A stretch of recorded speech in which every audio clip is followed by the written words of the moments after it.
Pria ini keluar dari mobilnya. Ia melihat gadis itu. Untungnya gadis itu masih bernapas. Namun detik berikutnya, mobil yang menabrak gadis itu berbalik arah dan bersiap menyerang pria itu. Tentu saja pria yang bernama Thomas langsung bersiap. Ia mengeluarkan senjatanya. Ia menembak sopir mobil dan juga menembak ban depan mobil tersebut.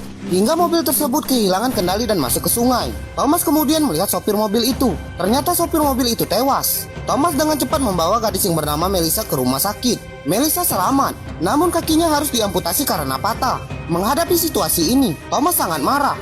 Ia merasa bersalah karena telah melibatkan Melissa ke dalam kasus yang ia hadapi saat ini. Dikisahkan sebelumnya, Thomas adalah anggota polisi. Putrinya yang bernama Emma berkunjung ke rumah Thomas. Setelah menjemput Emma di bandara, Thomas mengajak Emma makan malam di rumahnya. Emma mengatakan akan memberitahu sesuatu ke Thomas. Namun Emma tiba-tiba muntah dan keluar sirup merah dari hidungnya. Thomas membawa Emma ke dokter. Namun saat keluar dari rumah, tiba-tiba Emma ditembak oleh orang tak dikenal.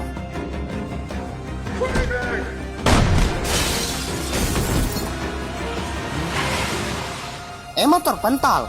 Thomas membiarkan penembak itu kabur. Ia hanya fokus untuk menyelamatkan Emma. Namun Emma tewas seketika. Thomas sangat terguncang atas kejadian ini. Teman-teman Thomas datang ke rumah dan menyelidiki kasus ini. Semula Thomas menduga kalau orang itu hendak menghabisinya sebagai anggota polisi. Thomas merasa ada yang tak suka padanya, dan penembak itu tembakannya meleset hingga menewaskan Emma. Saat di kamar mayat, Thomas mengambil rambut Emma sebagai kenang-kenangan. Ia akan menyimpan rambut itu. Saat di rumah, Thomas membuka tas putrinya Emma. Namun tiba-tiba Thomas menemukan sepucuk senjata di tas Emma.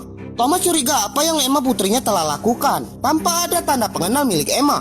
Dan Emma ternyata seorang karyawan di Northmore. Thomas melacak nomor senjata itu. Ternyata senjata itu milik pria yang bernama David. Selanjutnya Thomas mendatangi rumah David. Namun saat tiba di rumah David, ia diserang David. Beruntung Thomas dapat menaklukkan David. Thomas melihat ada foto Emma bersama David. Ternyata David adalah pacar Emma. David mengaku kalau ia memberikan senjata itu pada Emma karena untuk Emma berjaga diri. David memberikan kunci apartemen Emma. Thomas langsung menuju apartemen Emma. Namun detektor radiasi mendeteksi bahwa rambut Emma mengandung zat radioaktif. Thomas pun menghubungi semua nomor yang ada di kontak Emma. Thomas menghubungi Melissa, sahabat sekaligus teman kerja Emma. Thomas bertemu Melissa, dan Melissa memberikan sebuah kaset rekaman milik Emma. Melissa juga mengatakan kalau Emma telah diracuni Jack, bos tempat mereka bekerja. Namun saat Melissa keluar mobil Thomas, ia ditabrak sebuah mobil yang tampaknya sengaja ingin menghabisinya. Lanjut part 2 ya guys.